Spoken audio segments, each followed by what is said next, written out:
past few years, we have all become experts in so many things that we previously would have known not much about. Social media, the interwebs, AI, it is feeding us so much more information, which is spectacular. It is such a great thing. Now we know our attachment style, like if we're looking at relationships in particular, we know so much more about our attachment styles. We know what red flags are. We can spot them from 3 suburbs away. And we've definitely sent our friends a TikTok or a reel that can potentially explain their entire relationship in 45 seconds or less. But it's not always super useful.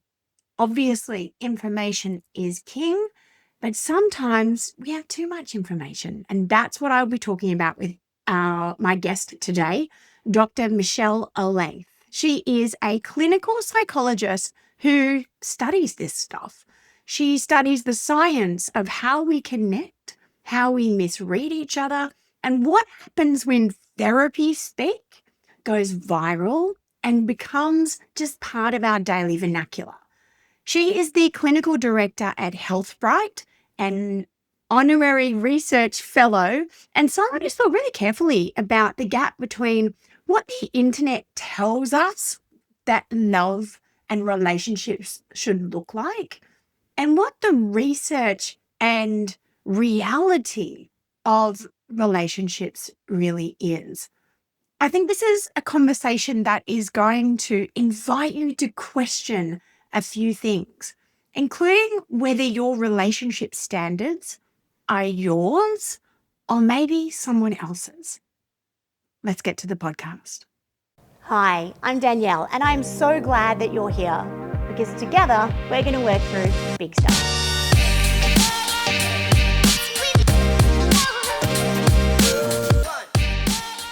Welcome, Michelle. I'm delighted to have you on Big Stuff.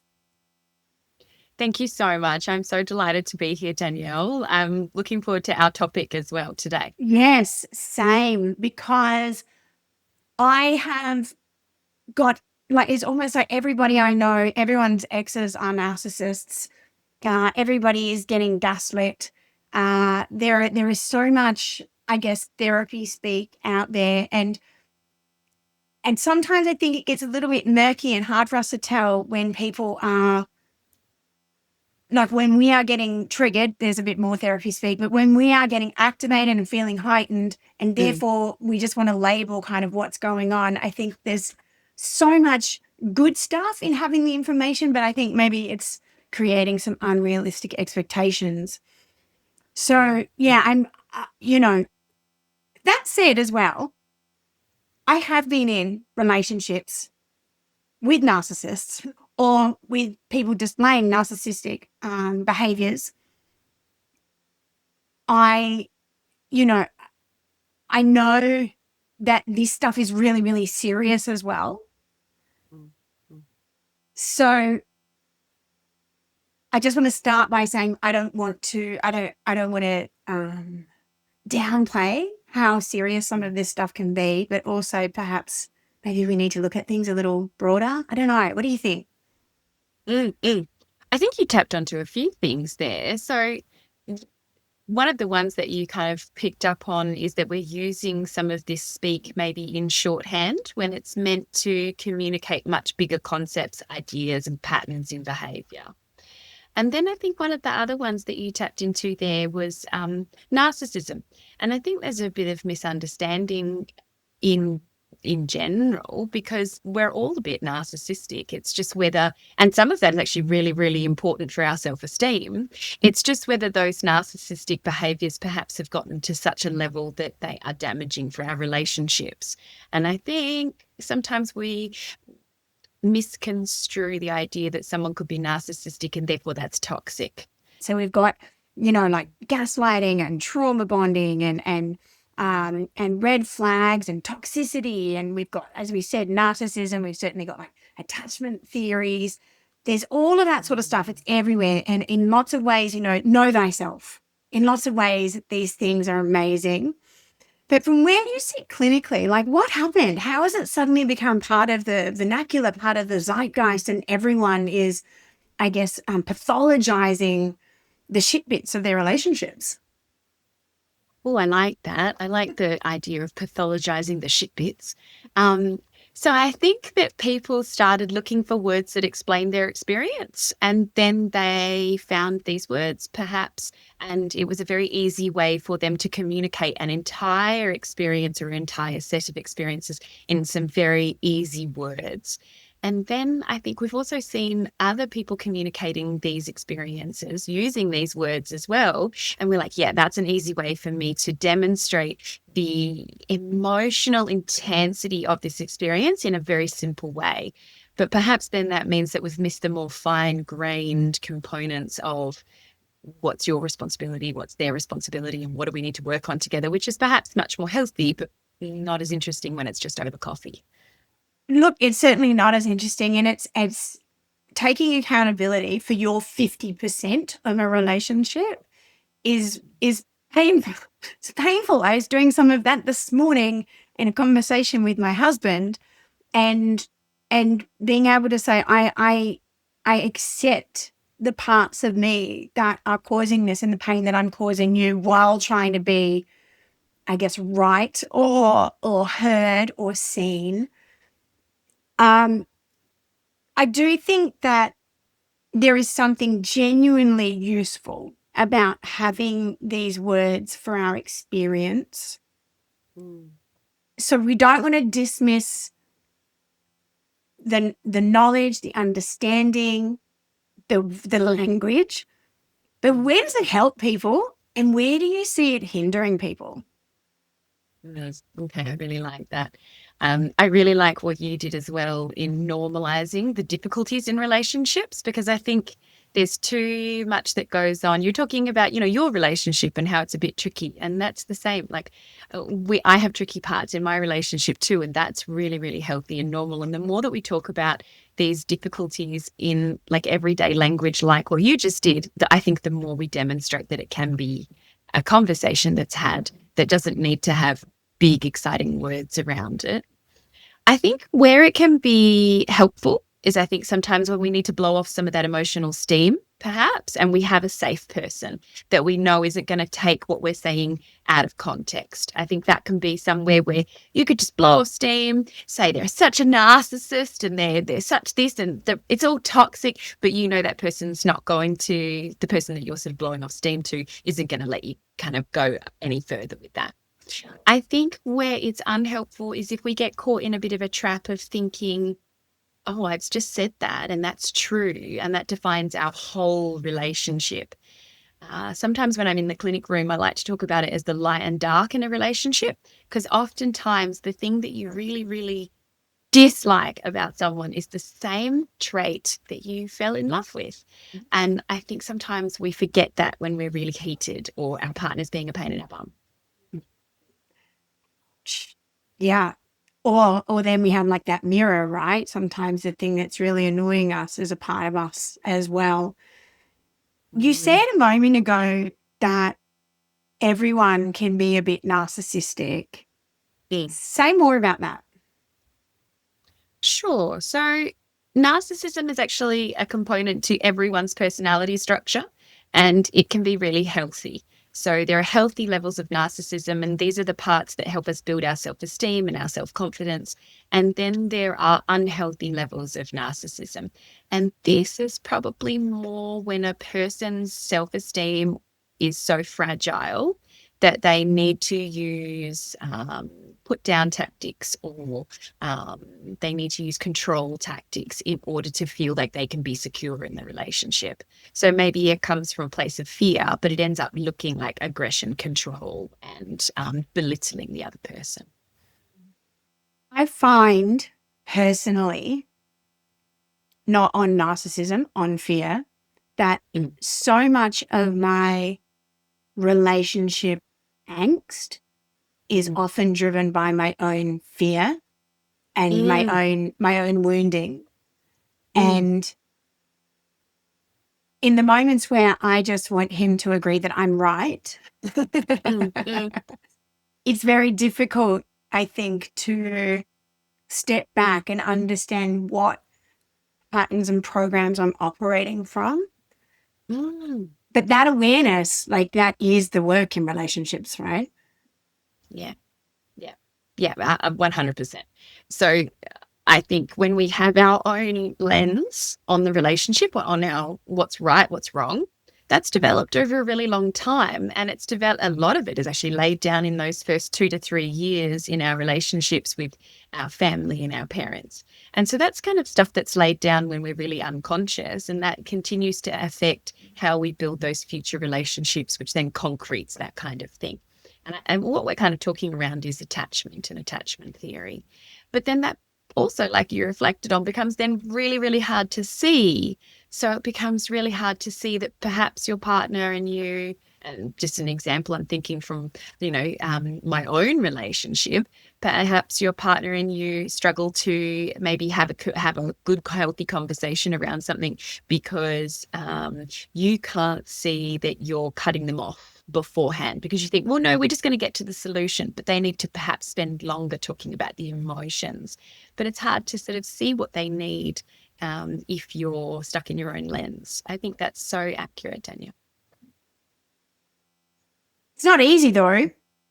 It's not easy to relationships just generally are amazing and work. I think sometimes we forget that it is so normal. You said that before. It is so normal for relationships to have conflict, but also have hard patches, not just like a conflict that is done, but, a hard time, a challenging time in the relationship. You mentioned before that, like using these terms without nuance, sort of in a blanket kind of way, can make normal relationship stress look like pathology. Can you give me an example of like what that could look like? So thinking perhaps there is a relationship where people have gotten into it and perhaps one person is the more dominant person and the other person perhaps isn't very good at putting in boundaries. And I think that could look like the more dominant person is perhaps more controlling, when really perhaps they're just filling up the space that's left over by someone not putting in effective boundaries. What I love about that is that it gives the person who's feeling maybe trodden on more space to actually exercise something. So there's not just, I have to leave this relationship because they're too controlling. It's like, well, no, perhaps you do need to leave it. It's all individual. But perhaps there's space for you to learn how to put in effective boundaries and take up more space in the relationship. So I think it is very nuanced depending on the relationship and what's going on between the couple, what their strengths and weaknesses are. I love that.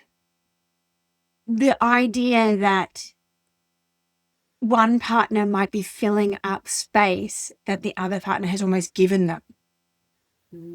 With that in mind, I know a lot of the women that I work with struggle with boundaries, whether it is in their relationships or at work, which is it's a relational thing, right? If you have struggled your whole life to have boundaries, how do you approach that in a relationship context, let's say, in a way that is not jarring to everyone? Because it can be jarring even to the person who recognizes that I'm feeling resentful or trodden on. How can you do that in a way that's sort of safe for your nervous system and easier for the person to see and accept? Oh, I love that. Yes. So I love the way that you brought in the nervous system there, because the reason that the person won't be putting in boundaries is because of their nervous system. Their nervous system's being activated by something that they're seeing in the environment or in the relationship, and it's going, I'm not safe if I put in boundaries. So it is better for me to step back and keep quiet or brush it under the rug than it is for me to step forward. So you're right. They're keeping themselves safe. So their nervous system's going to get super activated if they want to do something different. And that might come out not looking like assertiveness. That might come out looking like aggressiveness at first. So I think it's that I would hope that they have found a relationship where they get to have conversations and get to practice that. So if that's an area that they want to develop, they say, I want to take up more space and I want to put in better, more effective boundaries, but it's going to look messy. Can you be patient with me? And what ways can we flag to each other that this conversation might be getting out of control and we each need to take a bit of a cool off or do something different, and then we can come back and try again. So I would hope that that would be one of the signs of a safe, healthy relationship, is that you can use that as a space and have effective communication to develop yourself. If it is not something that has come naturally to the relationship at this point, the more people I meet and talk to, the more I realize they're not great at communicating in their relationships. And it's not necessarily because they can't, but perhaps it hasn't been modeled to them. They have had families of origin who shut down, who don't express feelings. Like, that can be a huge step if you haven't been modeled that kind of stuff. Yeah, definitely. And I think the first port of call is even just seeing it, isn't it? So, it's one thing for us to sit here and sort of suggest that maybe this person's identified that they want to work on boundaries, but there's a lot of work to actually getting to that point. And you're right. If it's never been modeled, then how are you supposed to know what might be unhealthy and what you now need to change to fill the gap? Look, I'm biased, but that's where a therapist comes in, because if you're constantly butting heads with your partner and you want to make it work and you both want to make changes, it's not one-sided, but you can't figure out what changes to make, that's the role of the therapist, to come in and say, hey, there's this entire literature that we can use and pull from to help you find what is going to be a meaningful change for the two of you. Agreed. Look, I'm a huge advocate for relationship therapy, personal therapy, coaches, learning. Like, nobody knows everything. We can't. So finding the knowledge and getting support can be the difference between making it and breaking it, right? Yes. Yeah.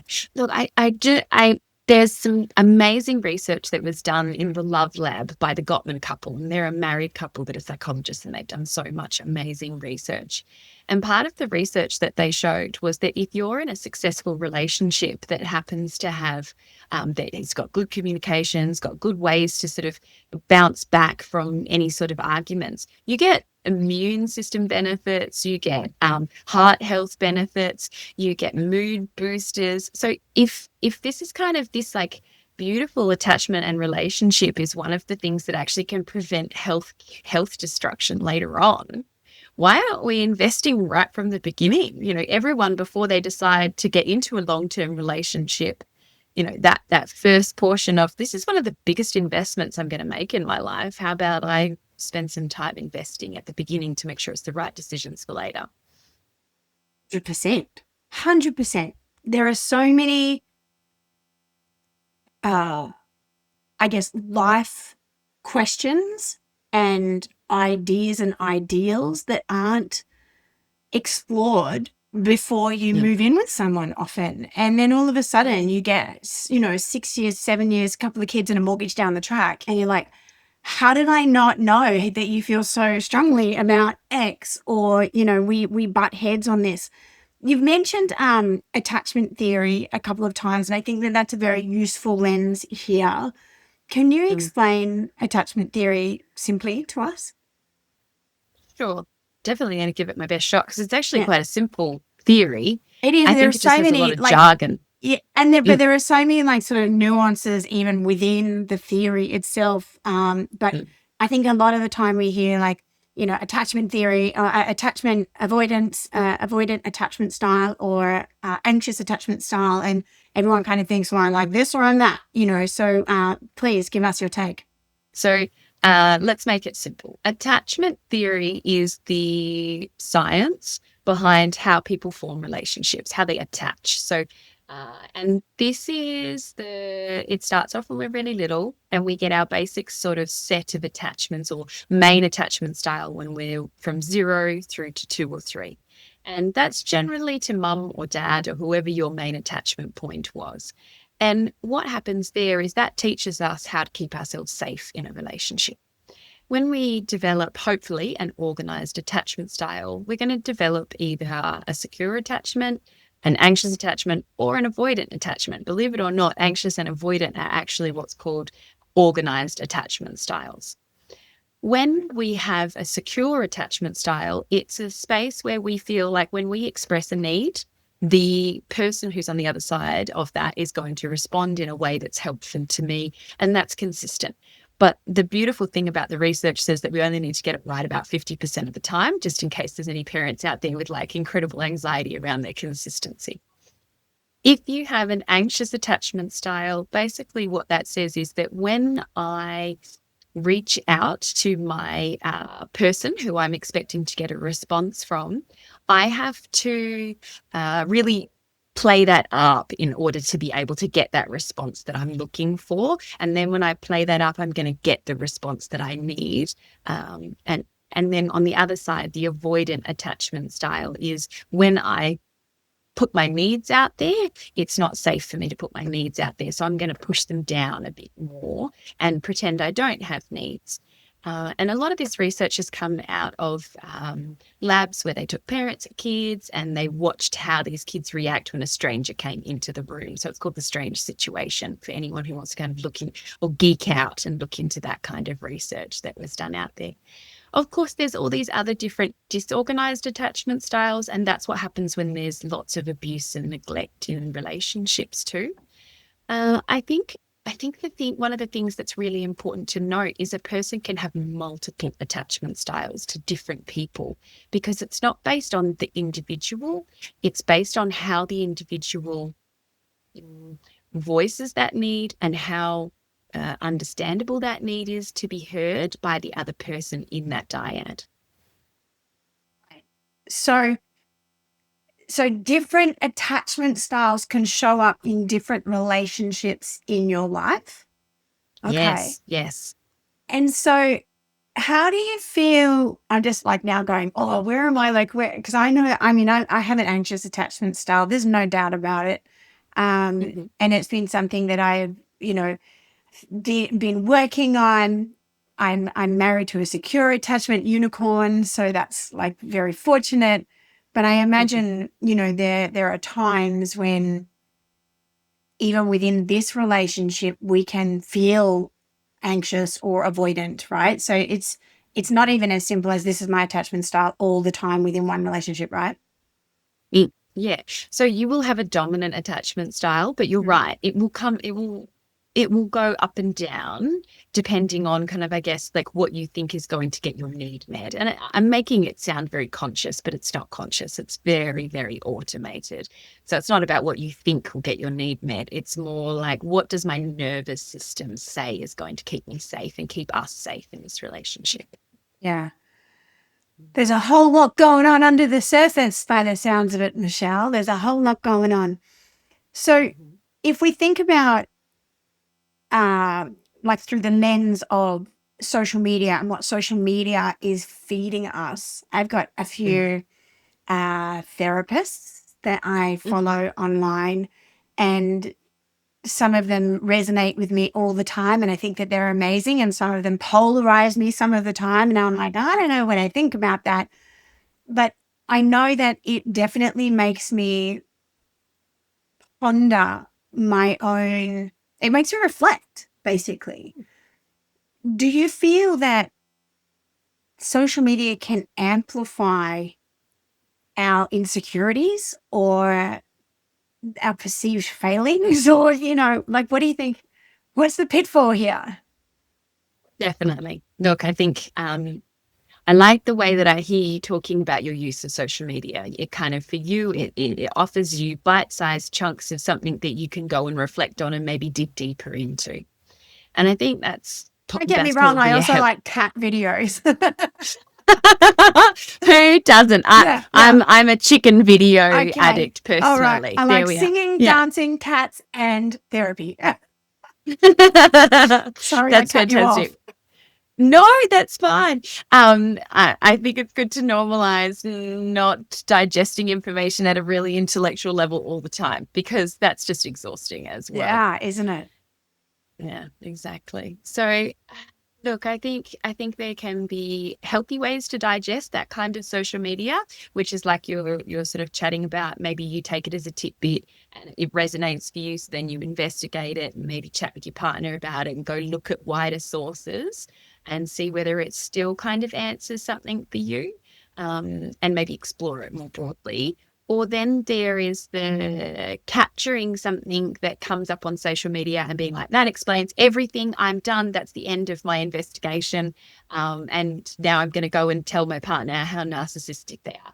I think that's possibly the other end of the spectrum where it's not so helpful. And we know from our social media algorithms as well that they tighten up. So once you start looking at a certain type of set of videos, the way that the algorithms work is they're going to send you more and more and more and more of that content. And we know it's really, really polarizing. There was some research that was done on social media consumption, and we know that there was much more misogyny and racism, in older decades, and we've slowly socially been able to get that out. But due to the social media algorithms, we've actually seen a massive surge of it again in the youngest generation. So in our little boys now, sort of 7, 8, 9, becoming much more misogynistic, racist, and it's just the content that they're getting delivered that with those algorithms have tightened in. So it can be very shaping to the way that we think. Yeah, it can. And I also find that because our brains are so malleable and we are meaning making machines, sometimes it's almost like we can curve fit or form fit. So we see one issue through a lens and then we might see something else and fit it to that lens as well. Well, this is because of X, or this is because of this, and then and this, and we can just keep sort of layering on the meaning or the causation of various different things. And that's exhausting as well. Like sometimes things are they just are. Like, does everything need to be like super deep? And sometimes it's just tricky and someone hasn't had enough sleep or whatever. I love that. Yes, that's so true. Because generally, a lot of the time, that's what it is. Your partner can't be a perfect sort of sounding board for you all the time. They're going to be cranky, have their own, weight. And so when you sort of yell, "Where are the napkins?" and they go, "Oh, I don't know, find them yourself," it's probably not a measure on the relationship. It's probably a measure on where they're at in life. And we know that in a lot of healthy relationships, what will happen is that the person who maybe received that less than wonderful response, they will turn around and assume that their partner is not in a good space. And so they'll go, "Are you okay?" Or they'll make a repair attempt, we call them. But then perhaps if you're not so secure in that, you might have a different reaction, and that might be where the fight sort of escalates from there as well. Yeah. Okay. I hear that. I was just going to ask a really ridiculous question. I know the answer, but it's going to give me some validation and make me feel good. Just because you're a relationship therapist, does this mean you get it right 100% of the time? No, definitely not. Excellent. Definitely not. I stuff it up royally a lot of the time, and so does my partner as well. Right. And so, but I think what has made us be able to stay together is that we both have a commitment to figuring out what I need to own, what he needs to own, and then figuring out how to have healthy conversations around it. But that hasn't come easily. That has come from a lot of trial and error, and a lot of relationship books. Talk to me about this idea of owning what is yours, because it's so easy to get super pointy, right? Very easy to get pointy and be like, you did this, you said this, it's so easy to do that. Talk to us about that idea of owning your part in it, in whatever. So it's a bit of a fundamental bias that we have as humans, is much easier for us to see all of the reasons that we might have reacted in a certain way or done a certain thing, and much harder for us to apply that to the other person that we're looking at. And that makes sense because we're not inside their head. But then that also then makes it much easier for us to blame and sort of see what they did wrong that upset us. And I think it's good to know that that's a bit of a normal fundamental error that humans make. But then perhaps it means that when we're thinking that way, we need to think a bit more of not a truth, but a measure of where we're sitting at and how regulated we are or aren't. Because tell me this, Danielle, like in your experience, in your relationships, is it much easier if you're well-resourced, calm, have slept well, had a meal, to be able to see your partner's actions, not hungry, to see your partner's actions in the light of, no, we want to work on this relationship together, and maybe they're having a hard day. So, Yeah, 100%. And I think I also have a tendency, because of my anxious attachment style, I have a tendency to go to the nth degree, which is like, oh, well, this just isn't going to work. Right. And that's kind of my default. Cut and run is my default. And I need to be very, very mindful of, even if I'm feeling that, not saying it because it makes my partner feel very unsafe. Recognizing that is a pattern for me. Is it because I've already had a marriage that didn't work? Is it because I'm from a broken marriage? Who knows, right? Is it just a protection mechanism? It doesn't matter, particularly in the moment. It's understanding that's my default, is to just like be like, I got to get out of here. This isn't going to work. I need to pull up all the armor and lock it all down and make myself safe. And that's going to be pushing him away. And knowing that, I know also that if I'm thinking about stuff late at night, that's when that creeps in. Or if I'm thinking about stuff when I've already got other layers of stress, that's when I just lock down. And even knowing that that is my default still doesn't make it easy for me to recognize when I'm doing that, because you go into safety mode. What is the safest thing for me to do here to protect myself?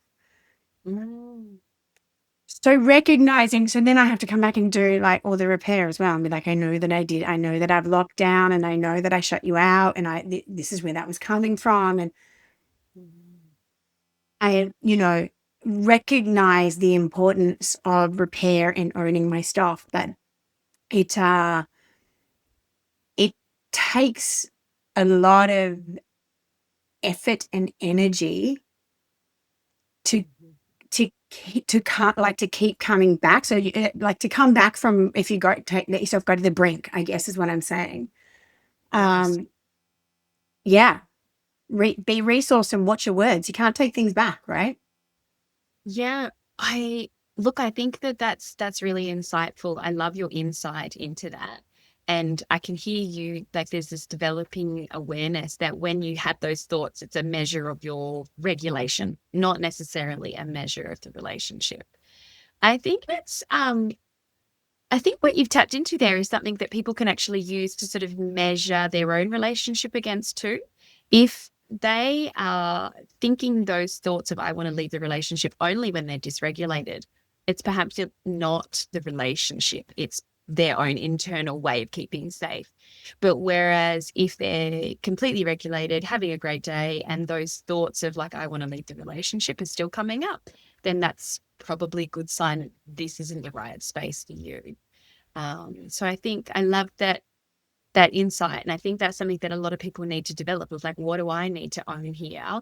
And I think, looking at it is like, was I regulated? Was I dysregulated? And if you're regulated and it's still coming up, that's a good opportunity to maybe think about stepping out. And coming back to, because I derailed that, but coming back to understanding your role in an event and taking accountability for your part in something. Let's just say, for instance, I don't know, you've had an argument about, I don't know, the bins, whatever. Like it's always something stupid, right? But say you've had an argument about the bins, and your partner was like, I don't know, super dismissive or rude or whatever, and you're in that space where you're thinking, they were just like so disrespectful to me. How dare they? I don't know, whatever it is. And you really fixate on the way they spoke to you about the bins or whatever.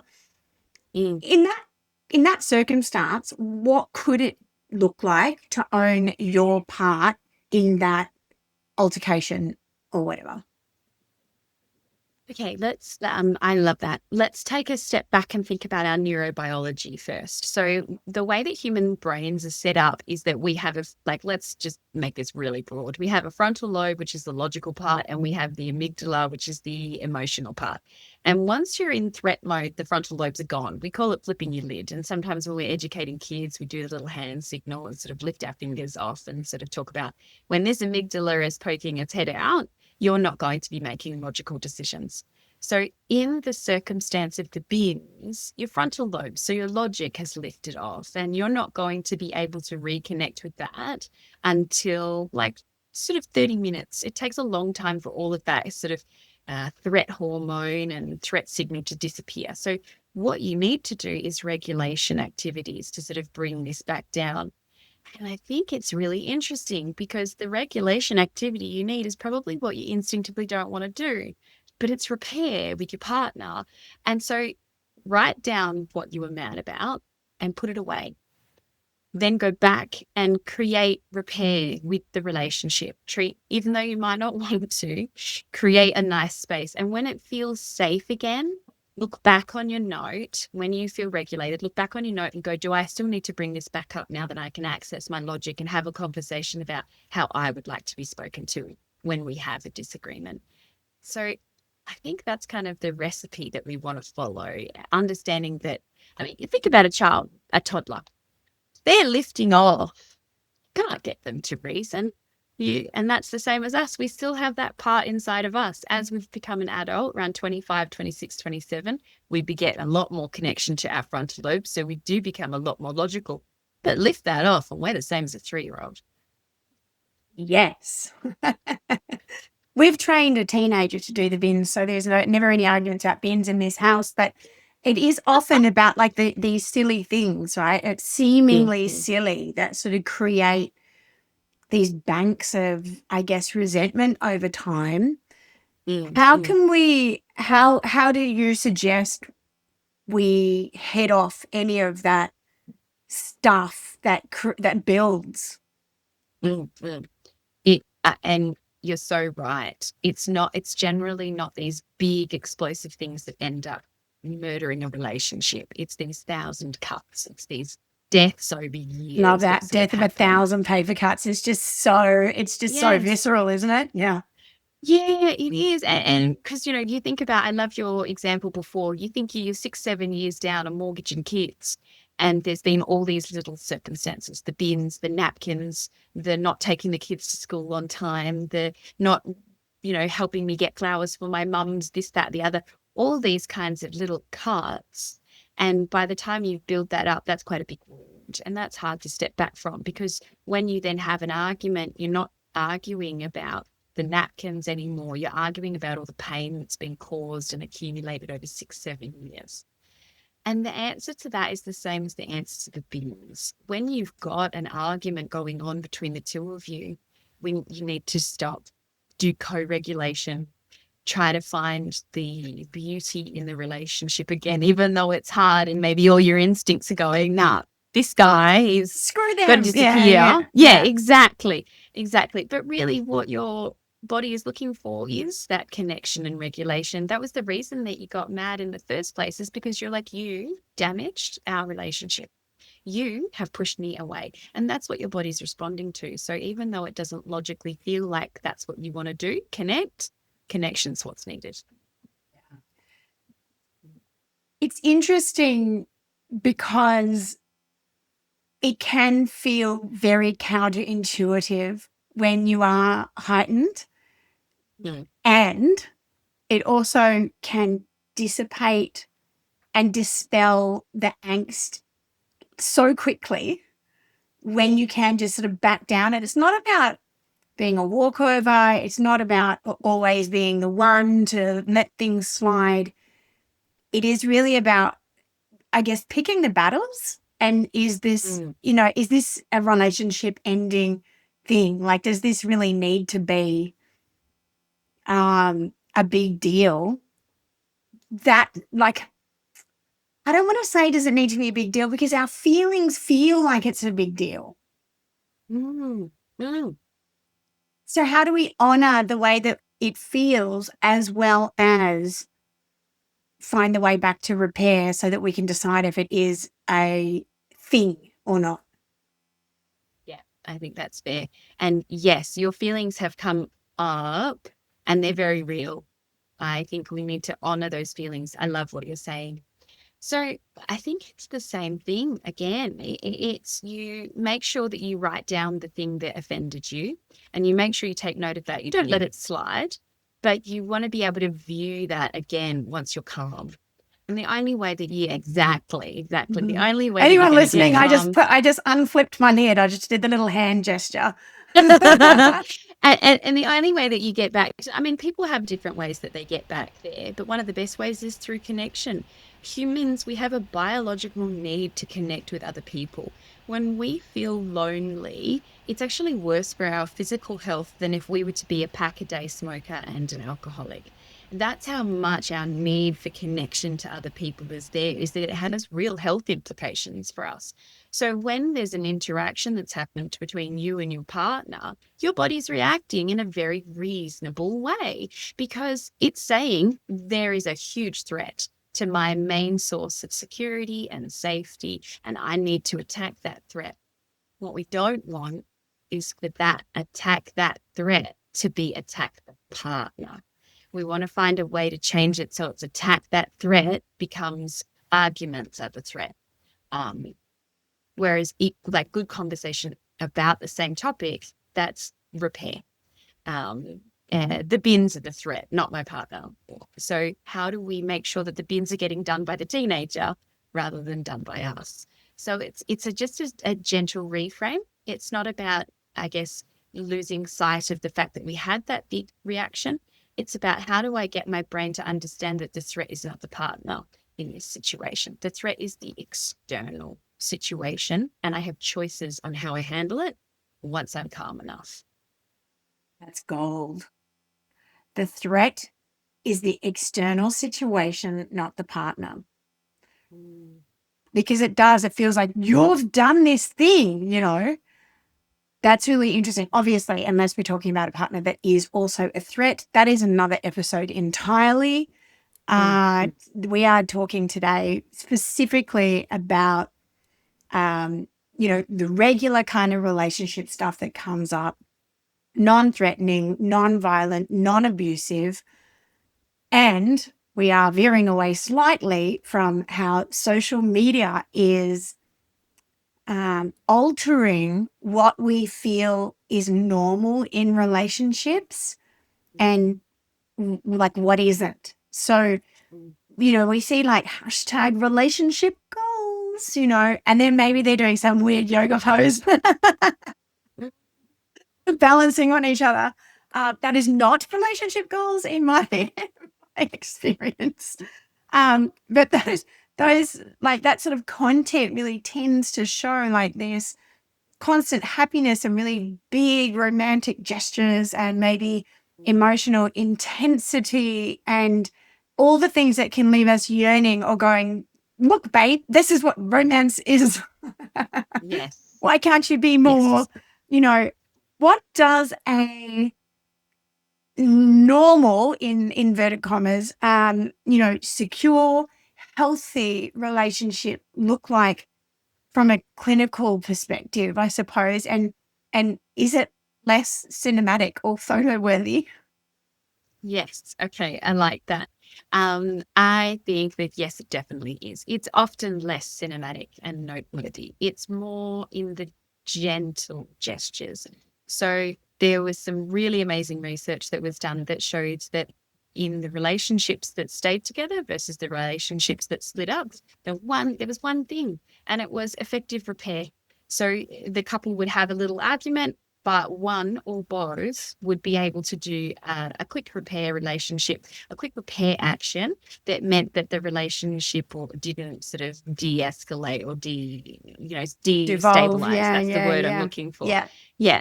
And those repair actions are different for every couple.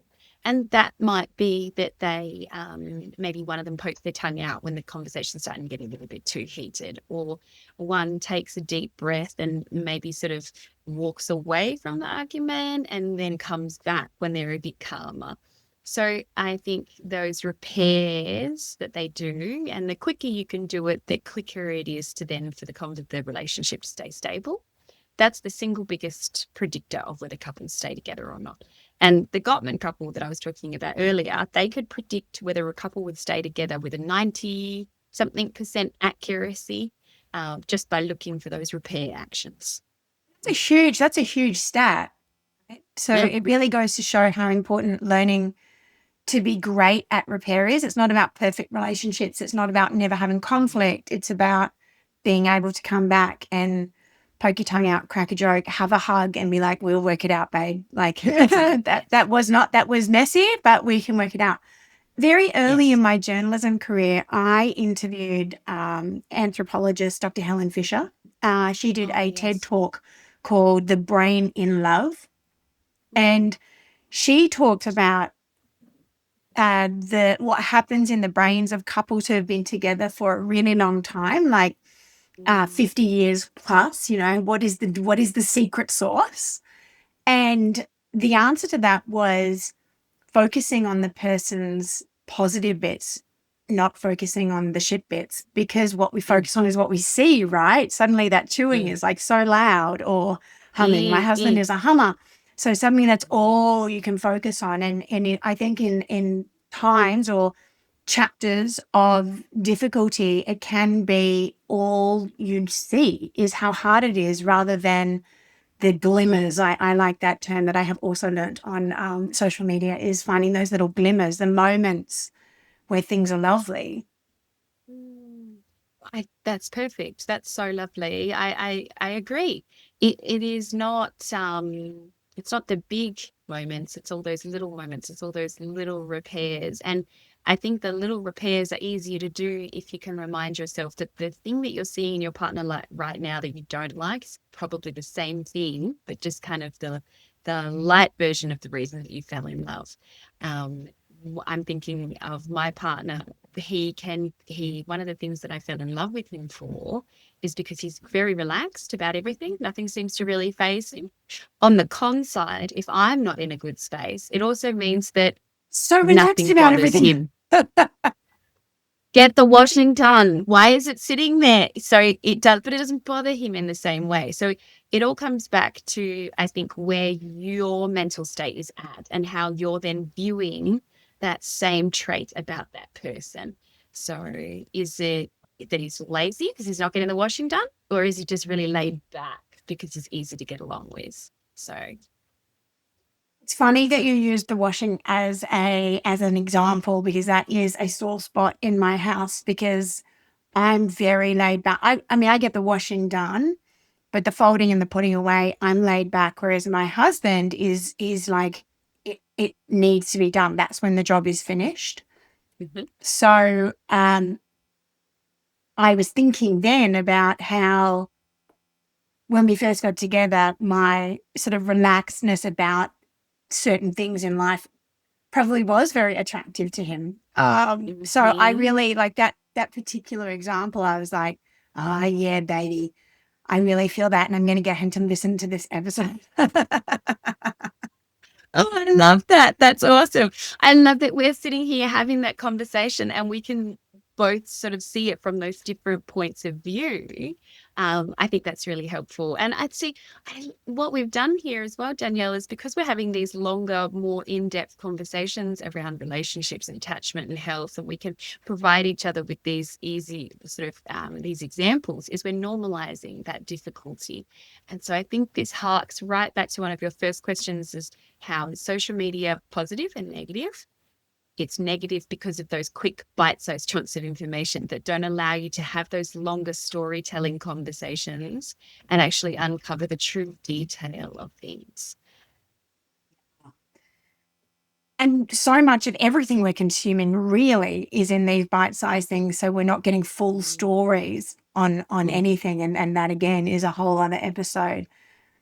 If someone has been in a relationship that has maybe ended badly or dramatically, and they have spent a lot of time trying to make sense of it through online content, which is where a lot of people are getting their information from, what do you think could be a more useful thing to do with that experience?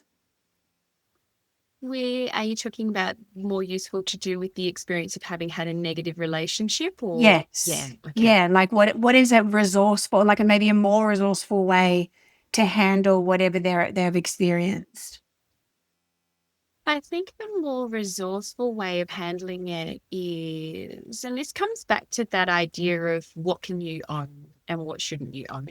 So if you're sitting there and you're kind of wondering, well, that relationship went badly, and I suppose spending a lot of stress on that, you can't do anything about something that's already happened. It's historical. It's already gone. You can't change another person's behavior. The only thing you can really do is reflect on what did I need to own and what can I then either not adopt in a future relationship, or what can I work on to make sure that I have a different skill set going into any future relationships that I may choose to go into. And this kind of brings us right back to that example that we were talking about with boundary setting. And I think that's a great space that a lot of people can start, is that, did that person control me? Or was that a space where I needed to step into and assert more boundaries? And then when you're out of a relationship and there's not that relational stress, that's actually a great space to start going, well, how can I do things differently? And you want to look for those spaces where you felt mad or sad and then go, that was a space for me to assert myself and put in a boundary. So I think it's about the self-work that you can do. What do you need to claim? What do you need to put down? And what can you do differently? Okay. So when we talk about that self-reflection piece and understanding our part and then how to do things differently moving forward, when we're looking at our past experiences through that lens, how do we actually do that work? Like how do we do it? Where do we find the information? How do we do it in practicality? Again, it's a super tricky thing because we can't see what we can't see. And that is, again, I'm so biased perhaps, but that's the space for a psychologist or a therapist to come in.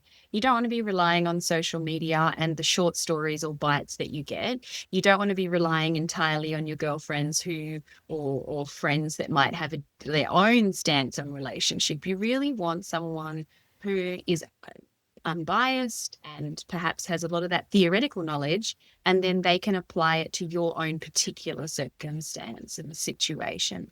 So to be honest, I'd say if you're struggling to figure out what you need to own, because the social media sort of bites haven't given you enough to go and explore further, or your friends don't have similar enough experiences for you to then explore that further, you really want to go to a therapist who is going to be able to highlight some of your own biases and lenses and suggest some research-based ways that you could change.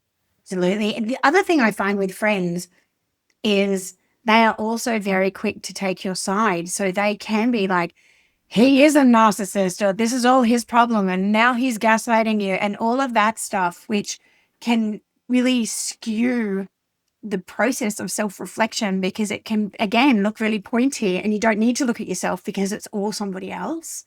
And we love our friends, of course, because we want them to have our back, but it's not very helpful when we're trying to evolve so that our next relationship doesn't repeat potentially some of the same patterns. Do you find clinically that people do repeat the patterns until they evolve? So what I liked about what you did there with the evidence is maybe you divided it up there, Danielle, into social media maybe as a starting place for information. Friends, the purpose for them is to back you up. But that neither of those are like deep dives. So maybe the therapist or that room is the space for the deep dive. And then what was your next point as well, Danielle? Excellent question.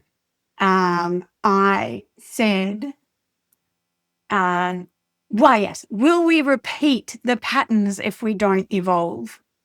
Mm. Yes. So the research suggests that we have a way of relating to people, and that's our attachment style.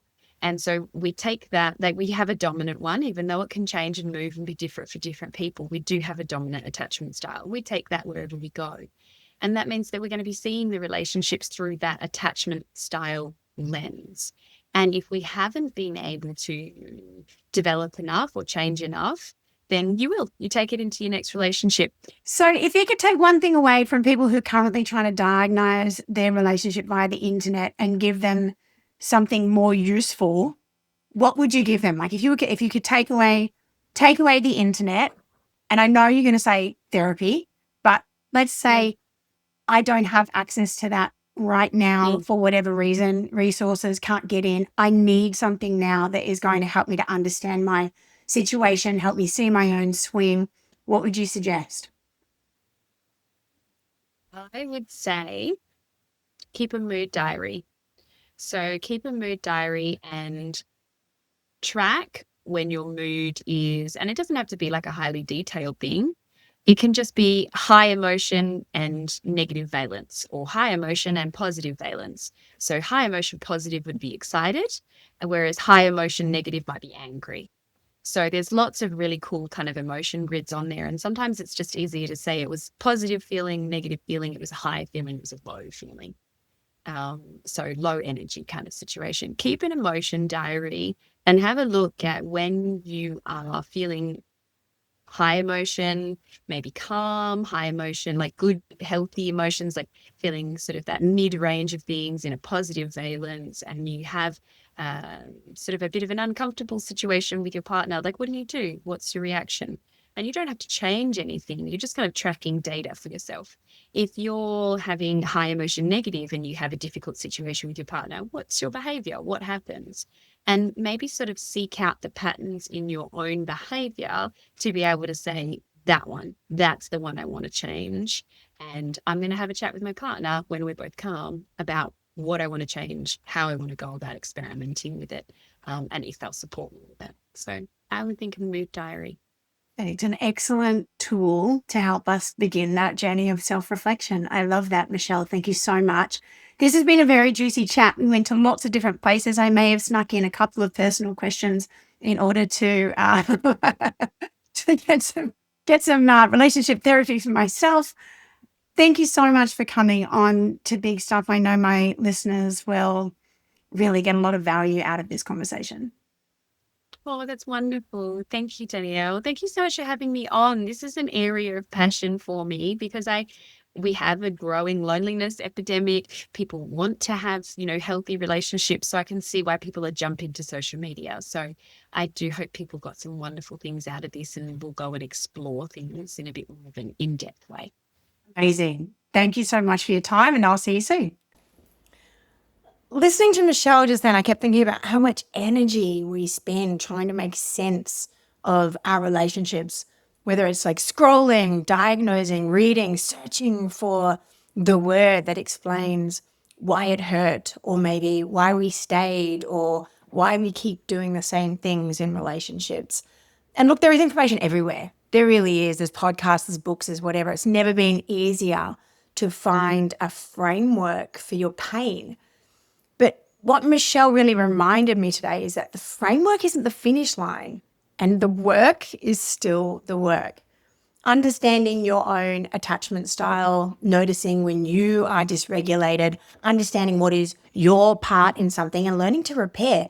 None of that happens in a 45-second reel, This relationship stuff, the juicy stuff, happens in the unglamorous moments. It happens in the small moments, the small acts, the excruciating part of showing up in a relationship when things are hard, and that includes the relationship that you have with yourself. I really loved what she said about repair. It doesn't have to be grand It can just be a poke of the tongue, a deep breath, cracking a joke, and trusting that you'll figure it out. That's the stuff that keeps relationships together. So 2 points I'll leave you with is, 1, next time you are in a heated moment with your partner, notice whether your nervous system is telling you that they are the threat or whether the actual threat is something that is coming outside of both of you, and that can really change what you do next. And 2, when did you last track your own patterns? Not theirs, yours. When did you last really pay attention to your mood? Michelle's mood diary is deceptively simple and can really give you a lot of insight into yourself. Michelle's details are in the show notes, and there's also a free relationship reality guide from Online Psychologists Australia. That's all in the show notes. So go and grab it. And until next time, good luck in the big stuff. You're not in it alone. I hope that you enjoyed listening to this episode of Big Stuff as much as I enjoyed recording it for you. Now, if you did enjoy this episode, it would really help me if you wanted to share it with just one person that you think is going to get something out of it. And also feel free to drop a comment. All of these things really help podcasts to gain more ears, and that's what we're really here for. Also, be sure to subscribe, then you will never miss an episode. If you want to find out more about me, who I am, what I do, then you can go and check me out at daniellecolley.com.au. I'll see you next episode for more big stuff.